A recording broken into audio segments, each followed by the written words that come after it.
And here I've been handed Charles from Wheat Ridge, Colorado. Um, okay, what have you mugs done here? Um, since this is radio, not television, they call it the theater of the mind. You probably don't know what the heck I'm doing as I sit here, other than trying to avoid the fact that it's 100 degrees and the heat index is off the charts up here in St. Paul, Minnesota. Um, I have one guy, sometimes up to three guys, average of two, right, that normally sit with me when I do this. They go to my bookshelf. If I have to quote the Quran, they grab me the Quran. If I have to quote the Book of Mormon, they grab me a Book of Mormon. If I'm about to lose my voice, they grab me a water. It keeps this thing flowing, and it gives it more of an authentic vibe when I see these questions here. But one of the functions, and again, I'm the brother man, not the other man. So guess what I'm paying these brothers? Squat.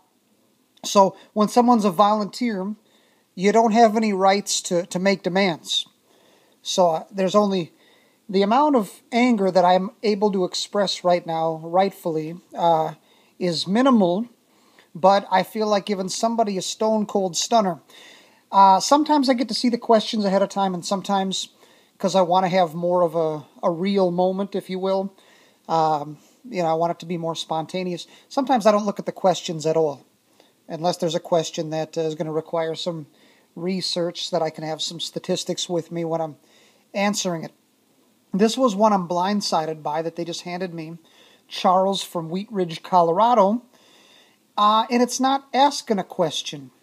It's the purpose of the listener email is that you get to type to me a question, something that's always, been made you curious. You want to ask a clergy person who's read a couple of books. You want to consider the claims of Christianity. You want to know why we think the way we do, why we believe the way we do, on what basis. And you're going to actually get a straightforward answer that you probably can't get at 7 out of 10 Sunday schools in this country. And it's usually a favorite segment of this show, but when I get something like this person is not genuinely seeking knowledge. This person is sending me an email making statements and claims that I'm looking at real time right now, and they're insane. They're literally trying to tell me something as opposed to asking me something. So I'm faced with this dilemma where everything I've just been saying for the last 3 minutes plus, I'm going to have to edit it out of the final product, right? It's this weird little awkward segment that needs to go. Or I can turn it into a 25-minute segment where I address this thing, and then we delete the whole thing from the mind of man, and just it goes into the abyss of the unrelated, but at least we have a fun moment here. Yeah, I don't know why you're smiling. Keep on smiling. But anyways, so I'll probably just address this and then delete it, and may it never be heard by anybody. But, wow. Charles of Wheat Ridge, Colorado, and I'm wondering, he's going for a record of anti-theistic and anti-Christian, borrowed, unimpressive, tired cliches and catchphrases, and the kind of thing you'd see on a protest sign or a bumper sticker of someone who just doesn't have a clue. Probably got dropped on their head, probably got denied oxygen, probably who knows what, you know what I mean? Smoked some drugs during the formative years of their brain before the age of 25 when your brain's still forming. You're doing permanent damage to your brain. And you're in Colorado, so who knows? But, wow. Let's see how many cliches. If I had a cliche counter, I don't go to church because of all the hypocrites. Blah, blah, blah. It's not necessary to tell me your life story when you're emailing me, by the way. I'd be a Christian if it weren't for the Christians. That's nice. You're plagiarizing some, some moron, some drug addict. I don't care for organized religion. I consider myself more spiritual. Puke. Christianity isn't the only way to God. My relationship to God is just fine. And religion has been used to do harm. That's great. The Bible was voted on at the Council of Nicaea. That's a nice bookend to your psychotic rant. This is really some stuff. It's kind of like in football when the quarterback receives the hike or whatever, and then all of a sudden there's a penalty in the backfield against the defense, and the flag gets thrown by the umpire. Well, we already know there's a penalty, so the play that you can do, you might as well throw for the end zone, because if you get the end zone, you can decline the penalty. But if you don't get the end zone, it's coming back anyway. Either way, you've got a play to throw away. So this is kind of the penalty flag against this guy has been thrown. It's on the ground. I get to just throw a Hail Mary for the end zone, and no pun intended. I'm a Protestant, not a literal Hail Mary. I'm trying to be funny. I can't believe this crap. Okay, first of all, I don't go to church because of all the hypocrites. Wow. And I'm going to be raw with this guy because the tone, he's swearing at me. And he's so stupid, he's writing from his work email, and he works for a Fortune 500 insurance company. I hope there's IT people that see this garbage. He's probably doing it during work hours. Doesn't have the Protestant work ethic, apparently. I don't go to church because of all the hypocrites. That's brilliant. You might as well say, hey, I'm not going to go exercise at the gym because I'm going to run into out-of-shape people or people who are still working on their figure. Not going to go to the hospital because there's sick people in need of medical attention there, and who wants to be around that? I'm not going to report to my job because there's people there that still haven't paid off their house and still haven't paid off their car. What do you think they're there for, dummy? You know, if someone is in need, they're going through things, they struggle with sin, they struggle with rebellion against God and what God has written, where do you think they should go? Should they sit on Sunday morning and watch smut and watch football and watch whatever and just do nothing? Or should they go to a place that's going to help them? Be more concerned with the hypocrite, as you call them, that's not willing to go to the church to do anything, you know. If you say, hey, I'm not going to go to my job, you know, on the basis of the fact that I'm going to run into people who just haven't succeeded yet to pay off their house, fine.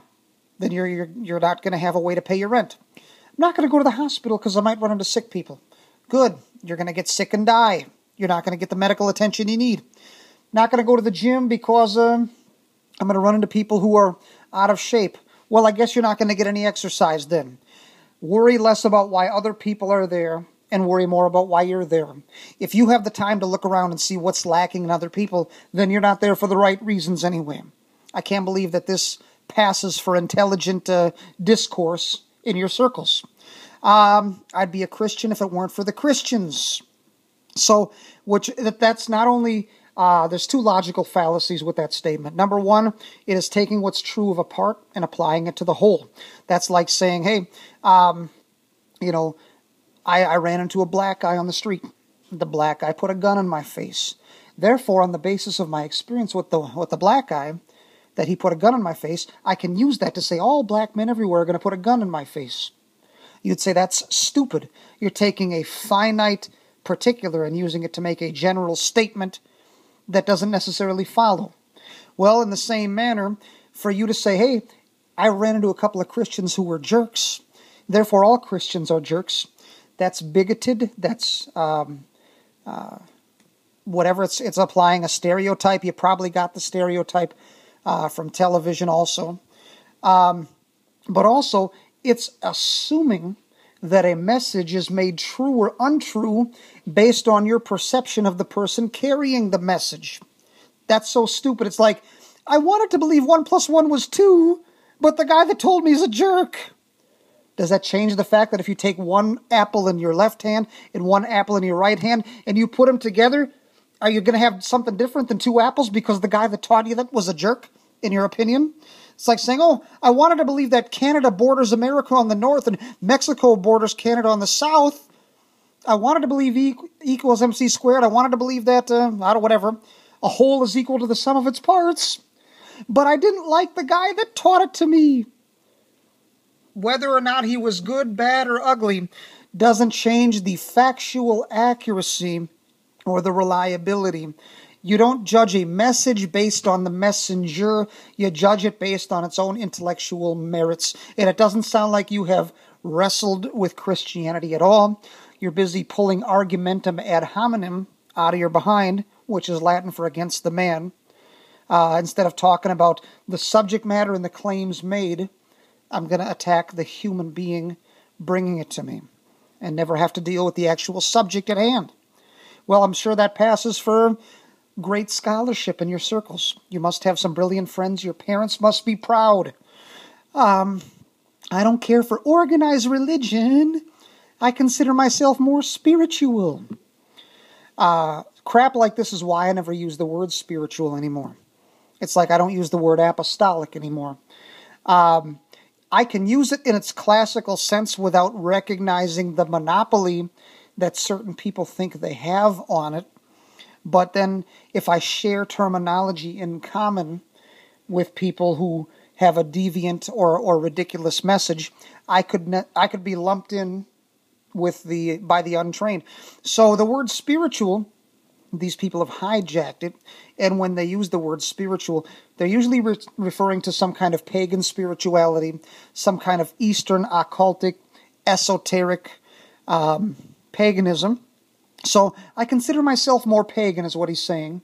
More worship the trees, worship the wind, etc., etc., or more sit and try to be in certain lotus positions and yoga positions and achieve enlightenment.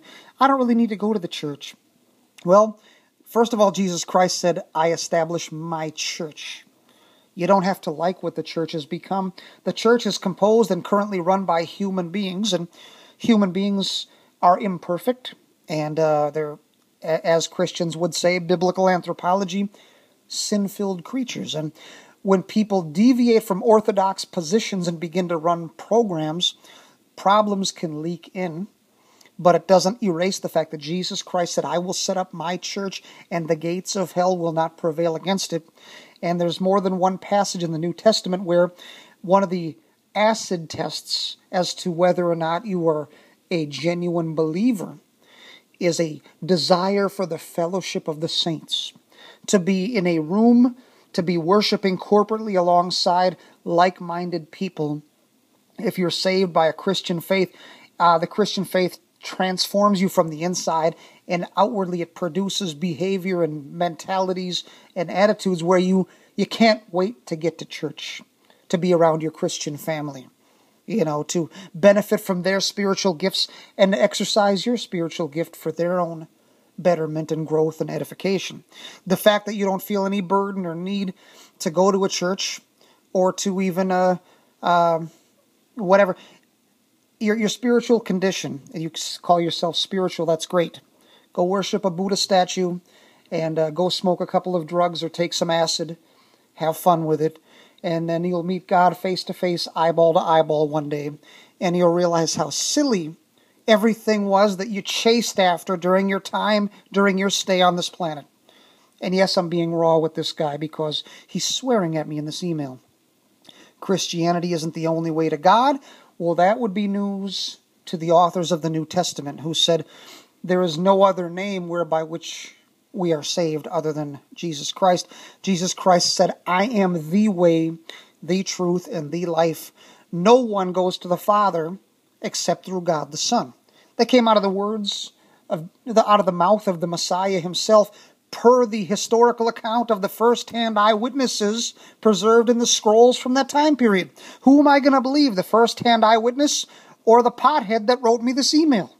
I think I'm going to go with the first-hand eyewitnesses that are recorded in the New Testament. Sorry, brother. Christianity is the only religious worldview that's been revealed by the true God to judicially make you not guilty, declare you not guilty in the sight of a holy and just judge. because of all your thoughts, deeds, and words that directly contradict his nature and his commands, which your email is full of them. My relationship to God is just fine, unless your trust is in the person, words, and work of Jesus Christ, the death, the burial, and the resurrection of God the Son, second person of the triunity. You are in great trouble. And when it comes time to meet God, apart from the covering of the blood of Jesus Christ, you're going to be screaming like a baby, and you are not going to be talking to him the way you're talking to me. Your relationship to God is not fine. And then the Bible was voted on by the Council of Nicaea. Whoever taught you that, I would fire that person immediately. The Council of Nicaea, per the historical documents, not the bullcrap documentary that was thrown together for A&E or the History Channel, or Dan Brown, or Opie Cunningham, or Richie Cunningham, or Opie Taylor, or Ron Howard, or Forrest Gump, or Tom Hanks in their movies.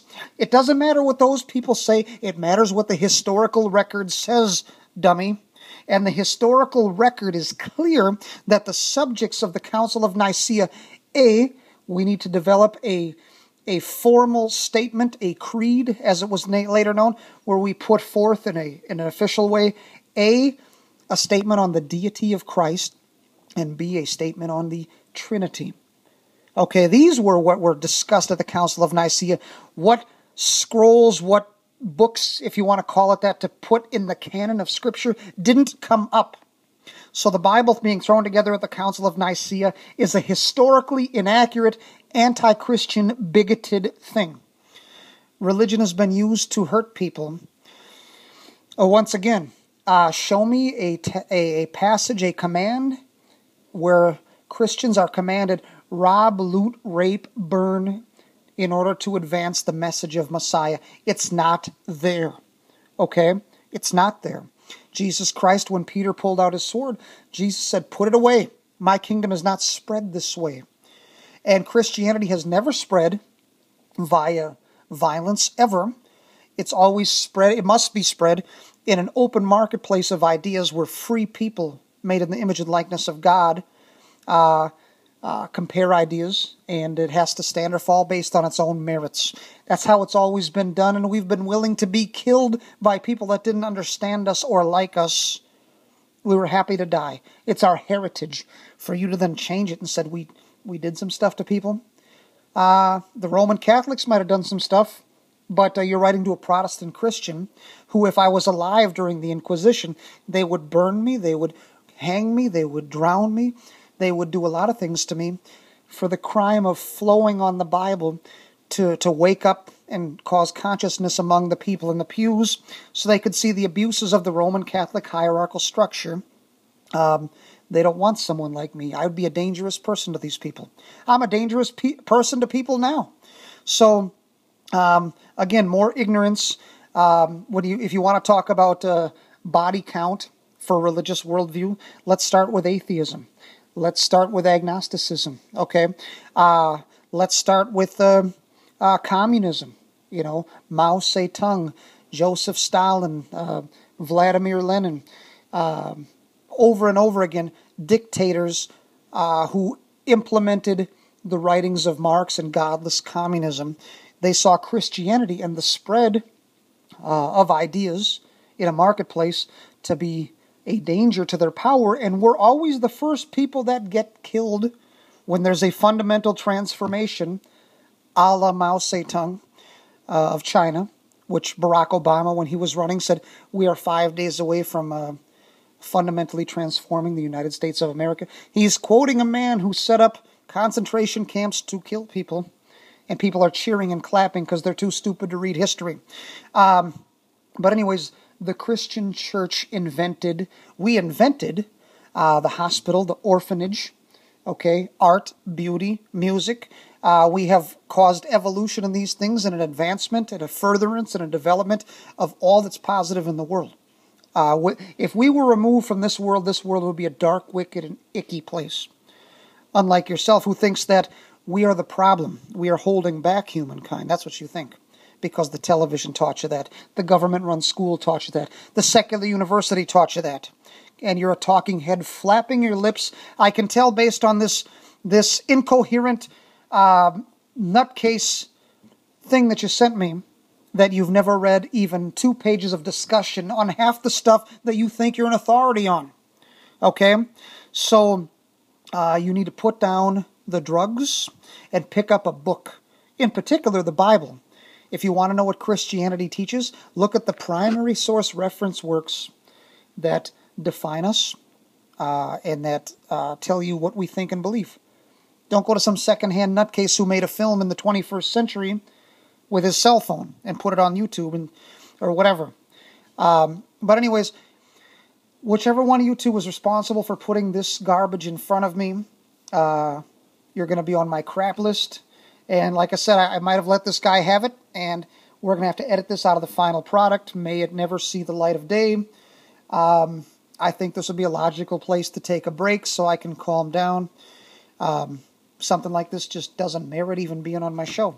It doesn't qualify. All right. It's like if I'm the world champion and Joe Schmo, the guy that just started boxing yesterday, wants a shot at my world title. No, you haven't beaten the right people. You haven't qualified to be in the ring with me, and the audience shouldn't have to sit through it. If this goes on the final show, the audience is going to hear it and be like, wow, I can't believe he even entertained such historically inaccurate garbage. And it's difficult for me to be kind to someone that wrote this kind of stuff. So let's take a breather, brothers.